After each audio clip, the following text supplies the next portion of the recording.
अभिनंदन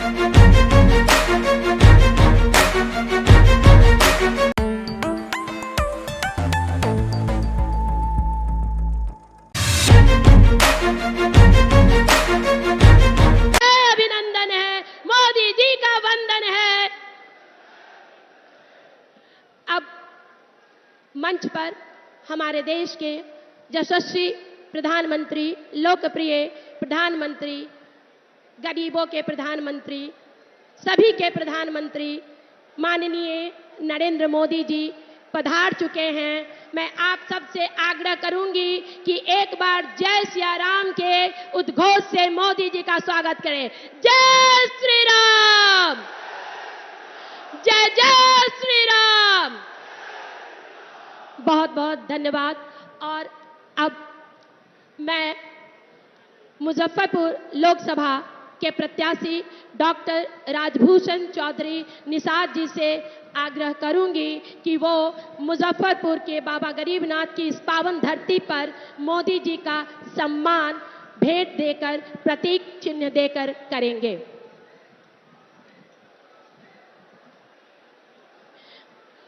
अब वैशाली की बहन बीना देवी जो लोजपा, राष्ट्रीय लोजपा की उम्मीदवार हैं, मैं उनसे आग्रह करूंगी कि वो प्रधानमंत्री का स्वागत भेंट से करें। तालियां आपकी बजती रहनी चाहिए, जोश दिखता रहना चाहिए। और अब मैं मुजफ्फरपुर जिला की ओर से सम्मानित करने के लिए जिलाध्यक्ष रंजन कुमार जी से आग्रह करती हूं कि वो मोदी जी को सप्रेम भेंट अर्पित करें। मोदी जी का स्वागत है, मोदी जी का वंदन है, मोदी जी को जय श्री राम। नरेंद्र मोदी जिंदाबाद, भारतीय जनता पार्टी जिंदाबाद, राष्ट्रीय गठबंधन एनडीए गठबंधन जिंदाबाद।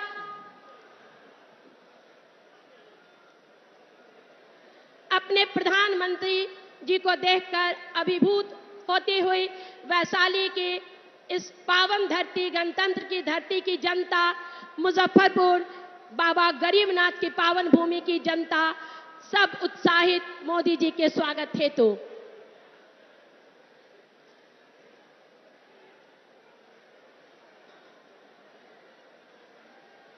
सभी नेतागण माननीय मोदी जी से मिलते हुए, आशीर्वाद लेते हुए, और अब मैं भारत के यशस्वी, लोकप्रिय प्रधानमंत्री, गरीबों के मसीहा प्रधानमंत्री, हम नारियों का सम्मान नारी शक्ति वंदन अधिनियम से करने वाले ऐसे ओजस्वी, तेजस्वी, यशस्वी प्रधानमंत्री जी से आग्रह करते हैं अपना संबोधन।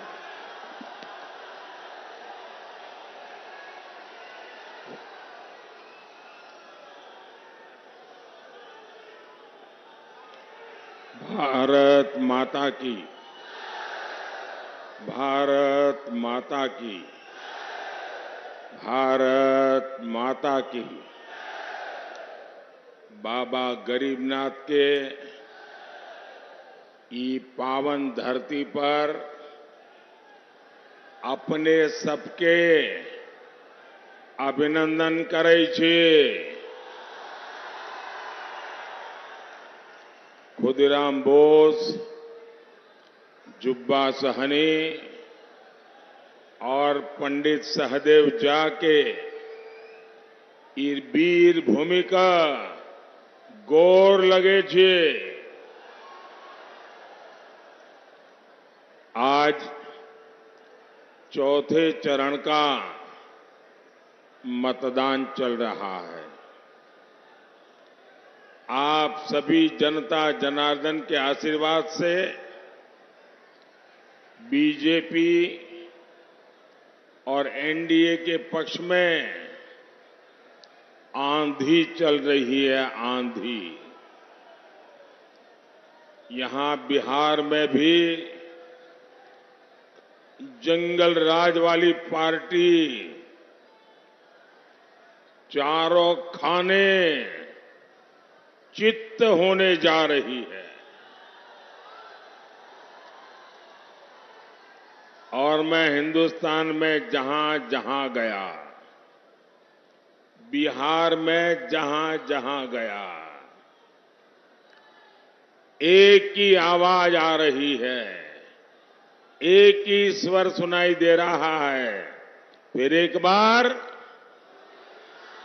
फिर एक बार, फिर एक बार। भाइयों और बहनों, ये देश का चुनाव है, ये हिंदुस्तान का भविष्य तय करने का चुनाव है। ये चुनाव देश का नेतृत्व चुनने का चुनाव है। कौन है जिसके हाथों में हम ये देश की बागडोर दें, इसका निर्णय करने का चुनाव है। देश कांग्रेस वाली कमजोर, डरपोक और अस्थिर सरकार बिल्कुल नहीं चाहता। आप अपने मोहल्ले में भी ढीला ढाला पुलिस वाला पसंद करते हैं क्या? ढीला ढाला टीचर पसंद करते हैं क्या? टीचर भी मजबूत चाहिए कि नहीं चाहिए? जरा जवाब दीजिए ना। टीचर भी तो मजबूत चाहिए ना। मोहल्ले में पुलिस वाला भी मजबूत चाहिए ना। तो फिर देश को प्रधानमंत्री मजबूत होना चाहिए कि नहीं होना चाहिए? डरपोक प्रधानमंत्री देश चला सकता है क्या? आप कल्पना कर सकते हैं, ये लोग इतने डरे हुए हैं, इतने डरे हुए हैं, इनको रात में सपने में भी पाकिस्तान का परमाणु बम दिखाई देता है। अब ऐसी पार्टियां, ऐसे नेता जिनको रात में भी सोते सोते पाकिस्तान का परमाणु बम दिखाई दे, क्या इनको देश दे सकते हैं क्या? ऐसे लोगों को देश दे सकते हैं क्या? ये कांग्रेस के नेताओं के, इंडी गठबंधन के नेताओं के कैसे कैसे बयान आ रहे हैं। कहते हैं कि पाकिस्तान ने चूड़ियां नहीं पहनी है। अरे भाई, पहना देंगे।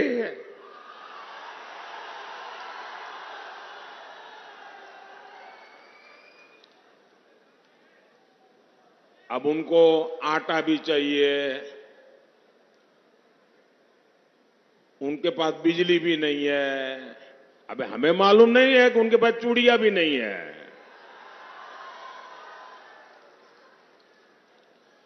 कोई मुंबई हमले में पाकिस्तान को क्लीन चिट दे रहा है, कोई सर्जिकल और एयर स्ट्राइक पर सवाल उठा रहा है। ये लेफ्ट वाले तो भारत के परमाणु हथियारों को ही खत्म करना चाहते हैं। ऐसा लगता है जैसे इंडी गठबंधन वालों ने भारत के खिलाफ ही किसी से सुपारी ले ली है।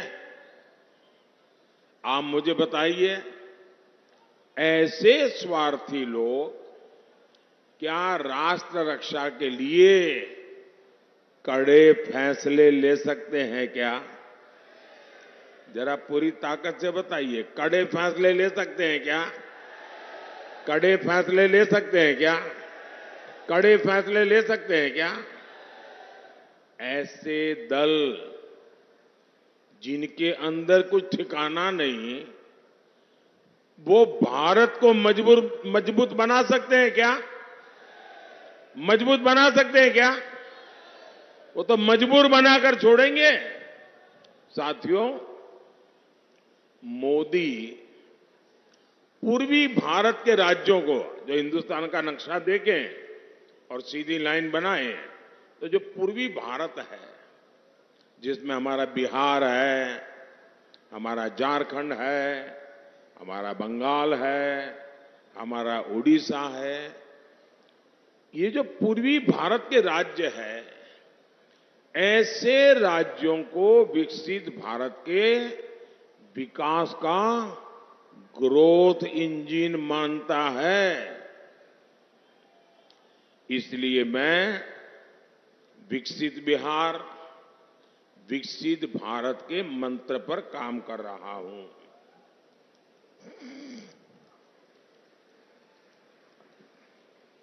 बिहार में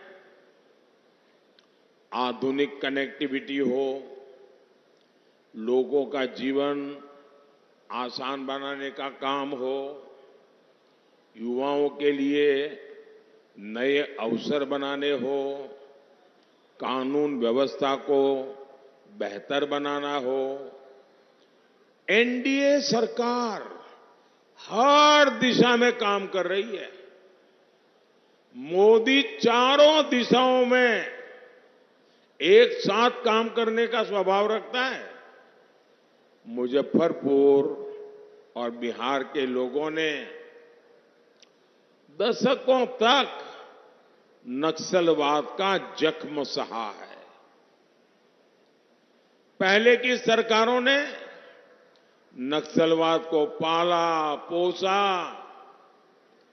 और उसका आपके खिलाफ इस्तेमाल भी किया। अपराध हो, नक्सलवाद हो, इसकी वजह से बिहार में उद्योग धंधे सब चौपट हो गए। आपको वो दिन याद है ना, जब शाम होते ही घर में छिपना पड़ता था, बाहर निकलना बंद हो जाता था। ये जो फर्स्ट टाइम वोटर है ना, वो तो उस समय पैदा भी नहीं हुए होंगे। उनको तो पता ही नहीं होगा क्या मुसीबत थी। अपने जरा दादा दादी पिता माता को पूछिए, जंगल राज की जिंदगी कितनी भयानक थी, कितनी डरावनी थी। आरजेडी के जंगल राज ने बिहार को कई दशक पीछे धकेल दिया था। ये एनडीए की सरकार है जो बिहार में कानून व्यवस्था को पटरी पर लाई है। अब नक्सलवाद प्रभावित जिले भी तेजी से कम हो रहे हैं। जब शांति स्थापित हो रही है तो उद्योग भी लौट रहे हैं, निवेश भी आ रहा है। और आप जानते हैं, जब निवेश आता है तो रोजगार के भी मौके बढ़ाता है। साथियों, कांग्रेस और आरजेडी का इंडी गठबंधन भारत को बांटने में ही जुटा है। ये समाज को आपस में लड़ाकर अपने वोट बैंक के तुष्टीकरण में लगा है। आप लोग जानते हैं ना, कर्नाटका कांग्रेस सरकार ने क्या किया, ये समझने जैसा है। कर्नाटका में कांग्रेस की सरकार है, उन्होंने क्या किया, रातों रात वहां जितने भी मुस्लिम जातियां हैं, सबकी सब 100% सबके सब मुसलमानों को एक रात में हुक्म निकाल करके, ऑर्डर निकाल करके ओबीसी बना दिया। इसके कारण क्या हुआ, ओबीसी को जो आरक्षण मिला था उसमें उन्होंने डाका डाला। ओबीसी जो है पहले वाले, उनके पास कुछ बचा ही नहीं। अब मुझे बताइए, क्या ये मॉडल हम बिहार में लागू होने देंगे क्या? आपका आरक्षण पर कोई डाका डाले, आपको मंजूर है क्या? आपका आरक्षण कोई लूट ले, आपको मंजूर है क्या?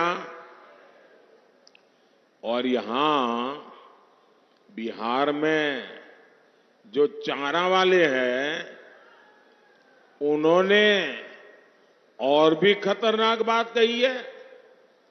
वो तो कहते हैं कि दलित, महादलित, पिछड़े, अति पिछड़े, आदिवासी, इन लोगों को जो आरक्षण मिलता है,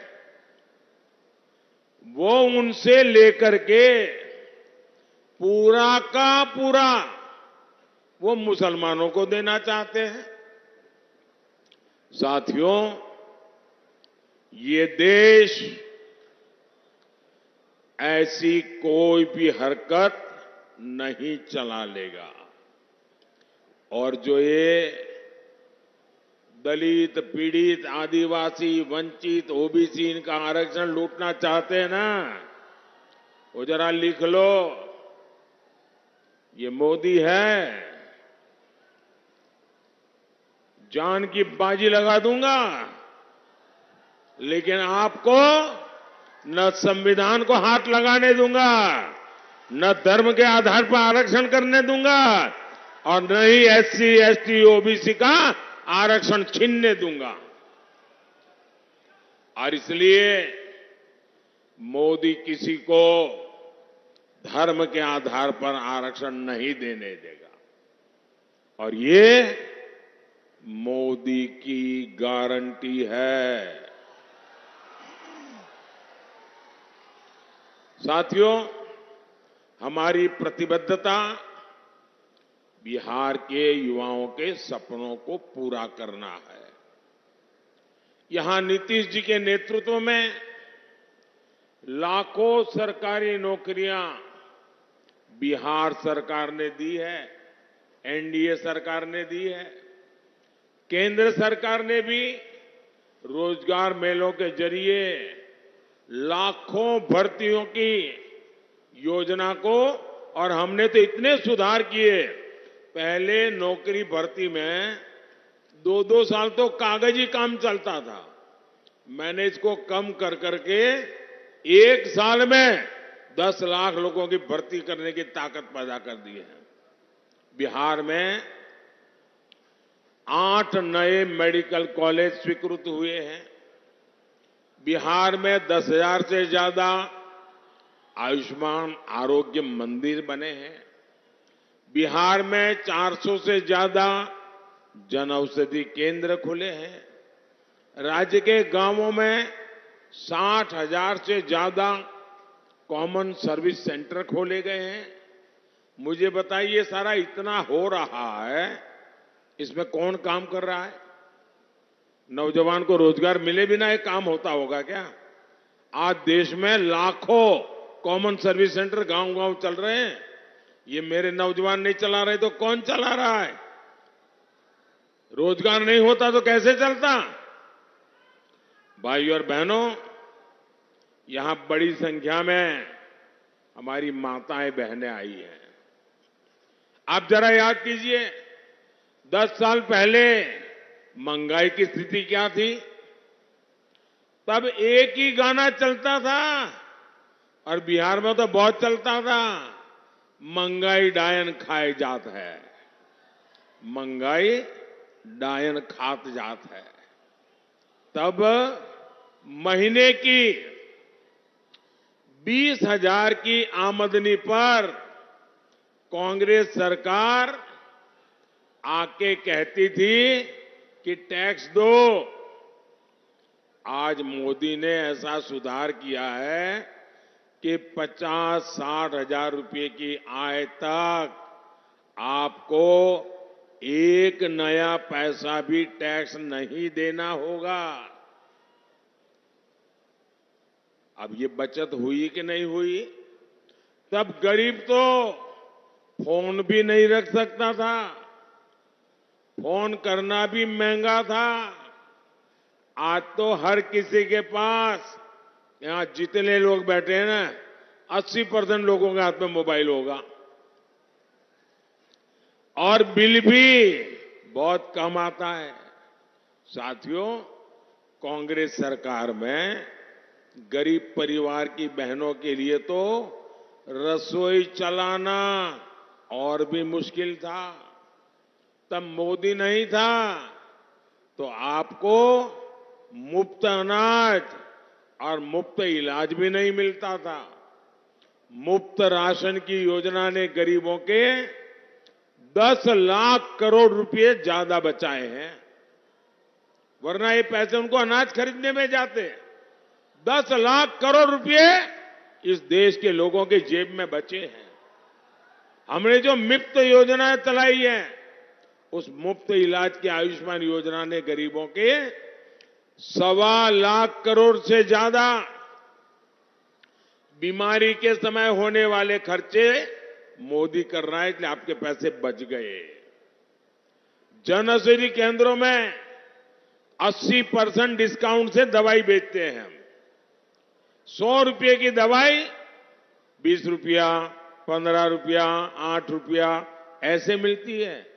ये सस्ती दवाई के कारण आज देशवासियों के करीब दवाई में जो खर्चा होता था, उसमें 30,000 रुपया कम होकर के 30,000 रुपये की बचत हुई है। साथियों, हर परिवार की बचत बढ़ाने वाली एक और गारंटी मोदी ने दी है।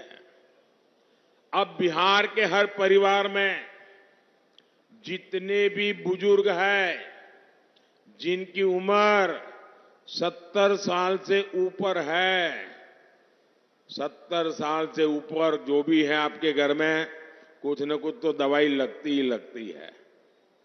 1,000-2,000 रुपए की दवाई तो लग ही जाती है। और जो बेटा मेहनत करता है, बेटी मेहनत करती है, उसी को खर्चा भोगना पड़ता है। वो अपने बच्चों के लिए खर्च नहीं कर पाता है, बुजुर्ग मां बाप के लिए करना होता है। अब मैं आपको कहता हूं, आपको वो खर्चा नहीं करना पड़ेगा। दिल्ली में आपका बेटा बैठा है, वो खर्चा मोदी करेगा। 5 लाख रुपया तक 70 साल से ऊपर के लोगों का इलाज का खर्चा मोदी करेगा। मैं बिहार के सारे युवाओं को कहूंगा, अब ये चिंता छोड़ दीजिए कि बुजुर्ग माई बाबू के इलाज के लिए पैसे कहां से आएंगे। अब उनका मुफ्त इलाज होगा और इसका इंतजाम अपने तीसरे कार्यकाल में, तीसरी बार जब मैं सरकार बनाऊंगा, मोदी खुद इस काम को करेगा। साथियों, कांग्रेस के समय में ये बल्ब आता है ना, लट्टू, एक एलईडी बल्ब 400 रुपये में आता था। मोदी ने इसकी कीमत घटाकर 40-50 रुपये कर दी। घर घर में सस्ता एलईडी बल्ब पहुंचाकर भी सरकार ने गरीब और मध्यम वर्ग की बिजली बिल में 20,000 करोड़ रुपए बचाए हैं। साथियों, मोदी ने आपका डबल मुनाफा करने वाली भी एक और योजना बनाई है, डबल मुनाफा। इस योजना से आपकी बिजली का बिल हो जाएगा 0। बिजली का बिल, जरा बोलो ना, बिजली का बिल 0। इतना ही नहीं, आप घर में बिजली पैदा करके आप हीरो बन जाएंगे। इस योजना का नाम है पीएम सूर्यघर मुफ्त बिजली योजना। और उसका रजिस्ट्रेशन चालू है। सरकार ये योजना लॉन्च कर दी है। आपको भी मैं कहूंगा ऑनलाइन जाकर के आप अप्लाई कर दीजिए। इसके तहत छत पर सोलर पैनल लगाने के लिए सरकार आपको 75,000 रुपया देगी। 75,000 रुपया। जितनी बिजली चाहिए मुफ्त उपयोग करो, बाकी बिजली सरकार को बेच दो। यानी आप घर का बिजली का बिल जीरो, ऊपर से बिजली बेच करके कमाई। ये योजना मोदी लाया है। भाइयों और बहनों, किसानों का हित एनडीए की प्राथमिकता है। बिहार के लाखों किसानों को पीएम किसान सम्मान निधि के 22,000 करोड़ रुपए मिले हैं। 22,000 करोड़ आंकड़ा छोटा नहीं है जी। उसकी जेब में 22,000 करोड़ रुपया गया है। बिहार के गांव में 22,000 करोड़ रुपया जाता है ना, तो बिहार की इकोनॉमी दौड़ने लगती है। इससे यहां लीची, आम और दूसरी फसल उगाने वाले किसानों को बहुत फायदा हुआ है। ये हमारी सरकार है जिसने मुजफ्फरपुर की लीची को जीआई टैग दिया है। अब बीजेपी ने एक और बड़ी घोषणा की है। आने वाले 5 साल में हम फल सब्जियों के लिए विशेष स्टोरेज क्लस्टर बनाने वाले हैं।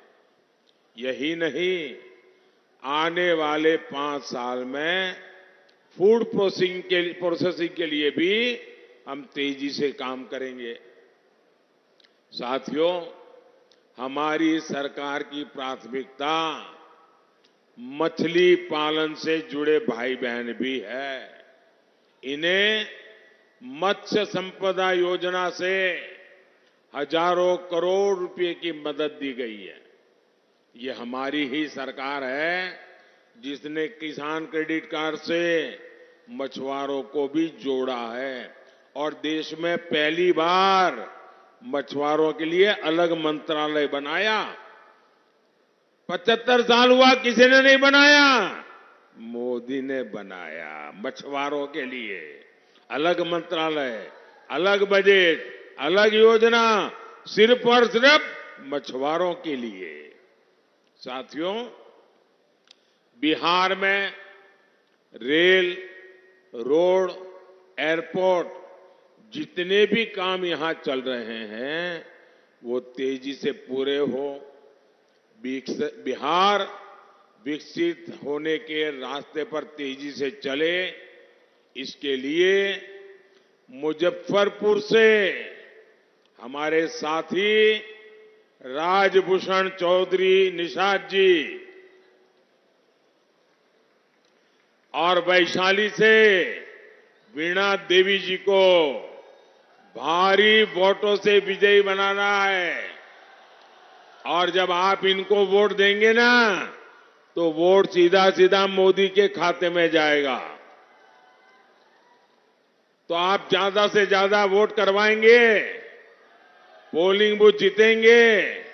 अच्छा, मेरा एक काम करेगा, घर घर जाइएगा और कहिएगा कि हमारे मोदी जी आए थे और मोदी जी ने परिवार के सबको जय श्री राम कहा है।